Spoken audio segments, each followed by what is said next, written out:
አብዛኛውን ሰው በምን ነው መጥተው ብለህ ብትጠይቀው በአይኔ ይላል። ዛሬ እኔ የመጣሁት ግን በአእምሮ እንደምታይደ ነገር ነው። አውቃለሁ ያሟል ምናምን እያልክ ነው፣ ግን በአይናችን ሳይሆን በአእምሯችን ነው የምናየው። ይህ ማለት አይናችን ያየውን ነገር መረጃ ወደ አእምሯችን ይልከዋል። አእምሯችን ደግሞ ያን ነገር ፕሮግራም በተደረገበት ልክ ፊልተር አድርጎ ያሳየናል ማለት ነው። አእምሯችን ፕሮግራም በተደረገበት ልክ ስል ደግሞ ያንተ አእምሮ ወደዚህ ምድር ስመጣ ባዶ ነበር፣ ንጹህ ነበር። ስልክን ስገዛው እንደነበር ማለት ነው። ምንም አልነበረውም። በጊዜ ሂደት ብዙ ነገሮች ስልክ ላይ አፕ እየጫንክ ብዙ ነገሮችን እያስተካከልክ ፎቶውን፣ ቪዲዮውን እዛ ላይ እየተጠራቀመ የራሱ የሆነ ነገር ይዛላ። አእምሮም እንደዛ ነው። መጀመሪያ ባዶ ነበር። ከዛን በዚህ ምድር ላይ መኖር ከጀመርክ በኋላ ጊዜ በሄደ ቁጥር ብዙ ነገር አእምሮ ላይ እየተጫነ ይመጣል። የዛ በተጫነበት ልክ ነው በአይን ውስጥ የገባው መረጃ አእምሮ ትርጉም ይሰጠው ማለት ነው። ምሳሌ ልስጥህ። ይህንን ቅርጻ ቅርጽ የማይባለው ብቻ ይህንን ነገር አየው፣ እቃ ልበሎች፣ ይህንን ነገር አየው። ይህ እቃ ለሁለት ሰዎች ያሳየዋቸው፣ አንደኛው ያምራል አለ፣ አንደኛው ደግሞ ያስጠላል። አንድ አይነት ነገር ነው ያዩት፣ አንድ አይነት ነገር ነው አይናቸው መረጃ የወሰደው፣ ግን እንዴት አንዱ ወደደው እንዴት አንዱ ጠላው? ልዩነቱ ምን ላይ ነው? አይናቸው መረጃ ወስዷል፣ ግን ያ አይናቸው የወሰደው መረጃ ወደ አእምሯቸው ሲሄድ አእምሯቸው የተረጎመበት መንገድ ነው ይህንን እንዲወዱት ወይም እንዲጠሉት ያደርጋቸው ማለት ነው። አእምሯቸው በእንደዚህ አይነት ነገር ላይ ያለውን አመለካከት ፊልተር አድርጎ ያሳያቸዋል ማለት ነው። ያ ሰውዬ እስከዛሬ በኖረበት ጊዜ እንደዚህ አይነት ነገሮችን እንዳይወድ በሆነበት ኢንቫይሮንመንት ላይ ካለ ኦፍኮርስ ይሄን አይወደውም፣ ያስጠላዋል። በምንም አይነት መንገድ ብታየው ይሄ ነገር ያስጠላዋል። እሱ ግን እንደዚህ አይነት ነገሮችን እያደነቀ ወይም በእንደዚህ አይነት ነገሮች ላይ አእምሮ ቢልድ የተደረገ ሰው ከሆነ ግን ሊያደንቀው ይችላል፣ ሊወደው ይችላል። ልዩነቱን የተረዳ ይመስለኛል።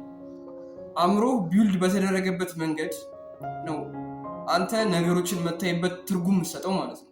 ስለዚህ ይሄ አይናችን መረጃ አቀባይ ነው እንጂ ያየውን ነገር ትርጉም የሚሰጥ አይደለም ማለት ነው። ያየኸውን ነገር የገባውን መረጃ ትርጉም የሚሰጠው አእምሮ ነው። ከአይን የተቀበለውን መረጃ ቢልድ በተደረገበት መንገድ ፊልተር አድርጎ ያሳያል ማለት ነው። አንድ ምሳሌ ደግሞ ልጨምርልህ። ይሄ ያንተ አእምሮ ነው ብለን እናስብ። ይሄ ያንተ አእምሮ ነው። አንተ ያለው መሀል ላይ ነው ያለው አንተ እና ያንተ አእምሮ የተገነባው እስከዛሬ በኖርክበት ጊዜያት ውስጥ መጥፎ ነገሮች ተጠራቅመውበታል ብለን እናስብ። ይህ አእምሮ ማለት ነው። ሰውየው መሀል ላይ ያለው እና ወዴትም ዳይሬክሽን ቢዞር፣ ወዴትም አቅጣጫ ቢዞር የሚታየው ነገር ምንድን ነው? መጥፎ ነገር ነው። ምክንያቱም አእምሮ ሙሉ ለሙሉ በመጥፎ ነገሮች የተሞላ ነው። ወዴትም በኩል ቢዞር መጥፎ ነገር ነው የሚታየው።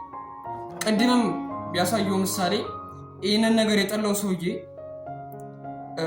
አእምሮ ቢልድ የተደረገበት ነው። በቃ እሱ መሀል ላይ ያለው ወዴትም አቅጣጫ ቢዞር የዚህ ነገር ውበቱ ወይም ቆንጆ ነች፣ ግን ብቻ የዚህ ነገር ውበቱ አይታየው፣ መጥፎነቱ ነው የሚታየው። ምክንያቱም መሀል ላይ ስላለ ምንም አይነት ነገር አይታየውም ማለት ነው። ምንም ነገር አይታየውም። የዚህ ነገር መጥፎነቱ ብቻ ነው የሚታየው። ለዛ ያ ነገር መጥፎ ነው ብሎ አፉ ሞልቶ መናገር ይችላል ማለት ነው። በአጠቃላይ በዚህ ቪዲዮ መናገር የፈለኩት ነገር ይህ አይናችን መረጃ አቀባይ ነው እንጂ የተቀበለውን የወሰደውን መረጃ ትርጉም ይሰጥ አይደለም። ትርጉም የሚሰጠው አእምሯችን ነው። የሰጠነው ትርጉም ደግሞ በምን ላይ ዲፔንድ ነው? በአእምሯችን ቢልድ በተደረገበት መንገድ።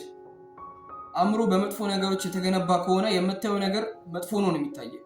የዛ ነገር ጥሩነቱ አይታየም። አይናችን ግን ያን ነገር መረጃውን አይቶ ጥሩ ነው መጥፎ ነው ብሎ መወሰን አይችልም። መረጃ ያቀብላል፣ አእምሯችን ለዛ ነገር ትርጉም ይሰጠዋል ማለት ነው። የዛሬ ሀሳቤ ይህን ይመስላል። ቪዲዮ ከተመቸ ላይክ አድርገው፣ ቻናሌን ሰብስክራይብ ታደርጉ፣ ተጠቀምበታለህ። ሀሳብ አስተያየት ካለ ኮሜንት ላይ አስቀምጥልኝ። ቴሌግራም ቻናል አለኝ፣ ሊንኩን ዲስክሪፕሽን ላይ ወይም የኮሜንት መጀመሪያ ላይ አስቀምጥልሃለሁ። ጆይን በማለት ተቀላቀለን። አመሰግናለሁ።